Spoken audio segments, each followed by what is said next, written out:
Hey y'all. So I know I didn't post a video last week and I actually forgot. I meant to post a video. I don't know why this is so close up. But I got my hair pulled back. It's driving me nuts. I need to wash it. Why is it like I always need to wash my hair?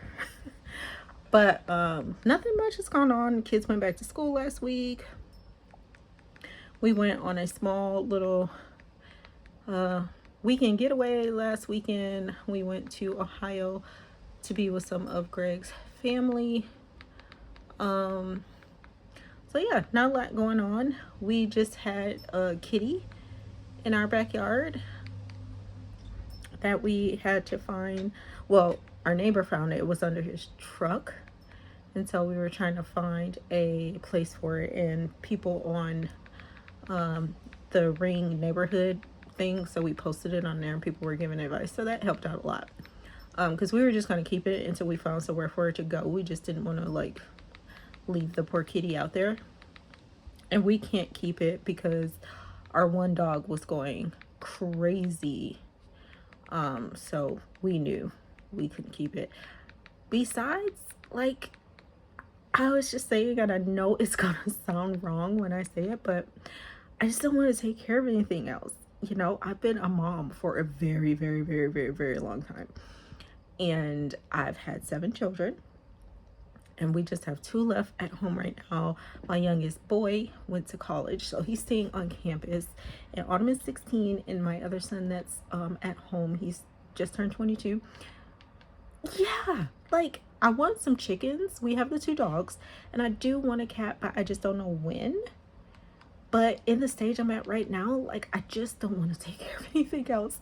And I know it sounds selfish, it does, but that's just the stage I'm in now. Sorry, I'm trying to find something to watch on TV. My bad. But that's just the stage I'm in now, guys. I just don't want to take care of anything else right now. And cats are a lot. Like, and I have a real problem with like animals being on furniture and all that kind of things. And it's like a baby, like a newborn. And I don't know what happened to the mom. I don't know if she got afraid because the car was moving, she darted off, or he got away somehow, or we found out it's a girl.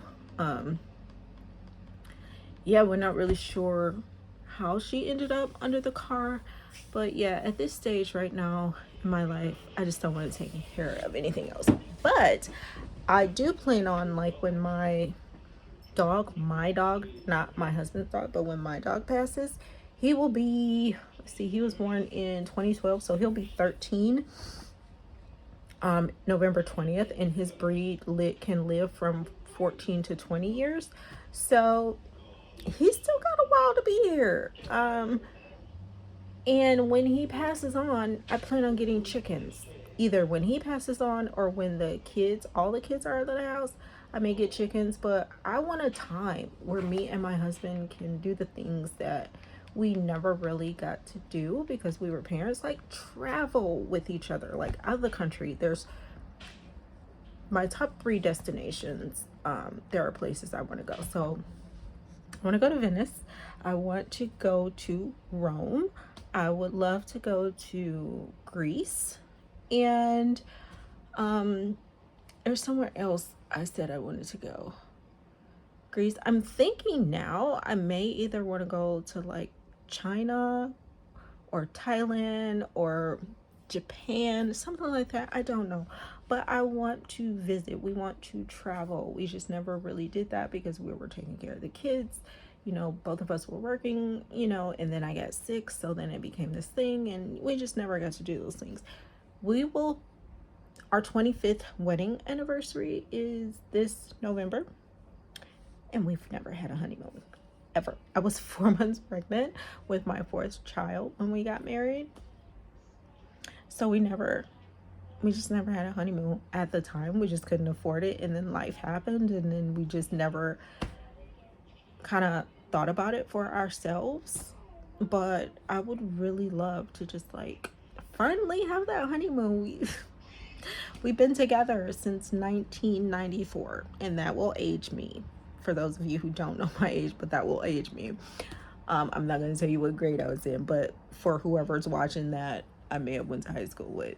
If you know, you know. But anyway, yeah, so we started dating in 94. I actually met him 2 years prior. And we became like best friends, and then we started dating, and here's our story. But yeah, I those are things I want to do. So long story short, we weren't keeping the cat because I just don't want to take care of anything else. And I know this is selfish, but whatever. Call me selfish. I don't care. For once, I don't want to take care of anything. But yeah, so I do not. So not this week. This week is a bust. I was supposed to start September 1st, but I'm noticing I'm starting to have issues with my stomach again. So I need to focus on going back to eating right, going back to lowering my portions, and then getting my weight under control. So since last November, I lost like 23 pounds and I gained like 6 or 8 of those pounds back. It fluctuates. I'm on my cycle right now, so I went up a couple of more pounds, but whatever. Yeah, so let's hold each other accountable, and I need to start eating healthier. So that's what I'm going to focus on. I want to get down. I want to lose about 20 more pounds. I never want to go back to the size that I was before I got sick, and even after I got sick. I was really, really small. I was like 109 pounds fully dressed. And that was, you know, a high number, because prior to that I was like fluctuate between 98 and 103 pounds. I never was a big girl unless I was pregnant. That's the only time I was this size, is pregnant, and I'm not. But yeah, so I want to start talking about a lot of the things that I went through leading up to me finding out about the cancer, and things that I went through during cancer, like emotions, physical, mental, family, friends. Like, I want to start talking about that because you may be going through that now. I am 5 years cancer free this year, thank God. And just briefly, you know, for those of you that don't know, I'm going to end this video like this because we are going to start talking about the cancer stuff. But just know, prior to cancer, I did have pre-existing conditions. My life goes like this as far as like tragedy. When I was like 2 or 3, depending on who's telling the story, I don't know the truth. I'm not going to say I don't know the truth, but depending on who's telling the story, I don't know if I was 2 and I don't know if I was 3. I do think either my mom or my sister said that it was actually my birthday when this happened, and we were walking down to my great grandma's because she made cakes for everybody. And that's when my mom and I got hit by the car, and she was actually she told me she was trying to move me out of the way, but I still got hit, flew up in the air, down in a ditch. I was in a coma the day that they were going to pull the plug on me. My mom said that I woke up. That's the day I woke up. So that's the first time I almost died in my life, or nearly died and came back, or however it happened, but whatever. And then in 2010, my left lung, I had a rupture, 3 arteries in my lung, and one was a main artery that ruptured, so I almost died then.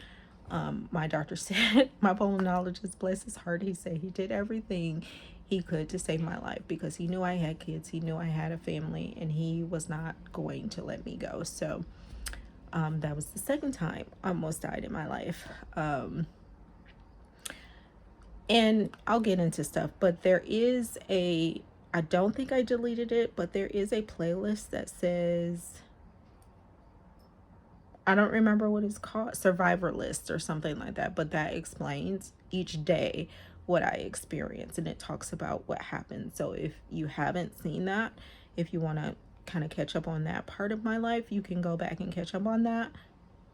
And then, of course, in 2020, I got diagnosed with stage 2 colon cancer, and we'll talk more about that, how I found out, what I was going through, what I went through leading up to it, and how I knew something was wrong with me.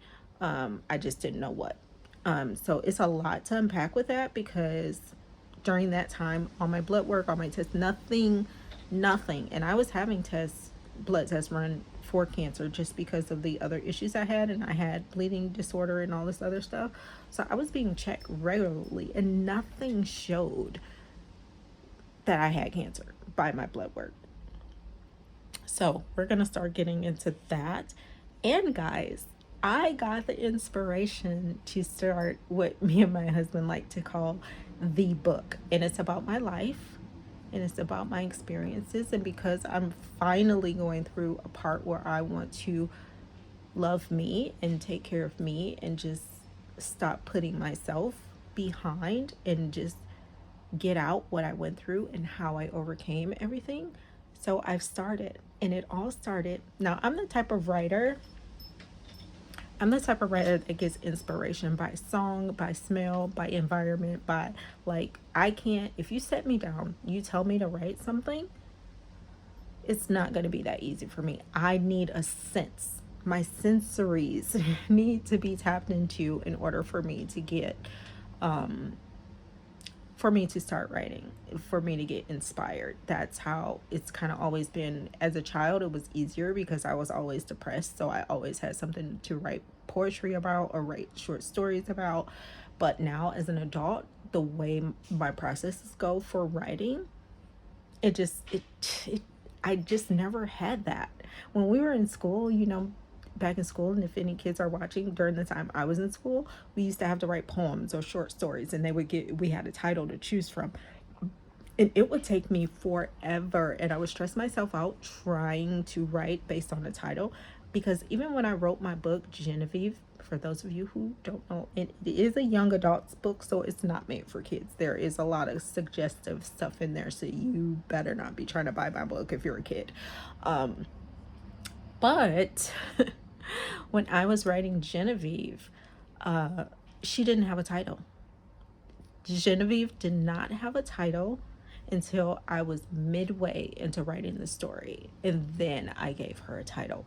But when I write what I'm feeling, and it just flows.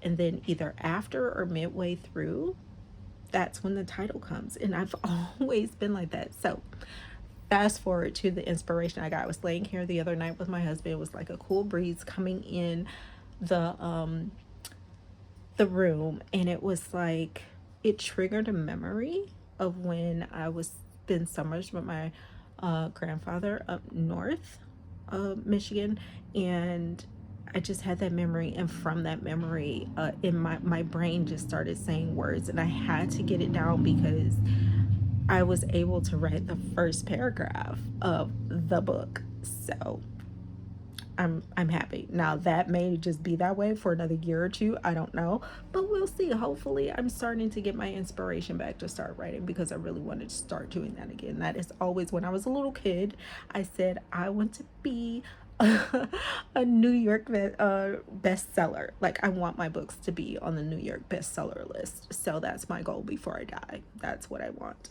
So yeah, I'm gonna end this because I'm boring, and you guys know that, and nothing truly exciting goes on in my life that much, except for the fact that I get to wake up every morning, considering what I've been through my life. So I love you guys. I hope all of you are having a wonderful time. It's fall here in Michigan, and it is fall here in Michigan. The only season in Michigan that shows up on time is fall. So it's pretty cool here. So wherever you are, I hope it's nice and sunny. I hope you're enjoying life. I hope you have a great weekend. I hope you had a great week. And as I always say, if you're having a bad day, today is bad, but tomorrow may be better. And I will see you guys next time.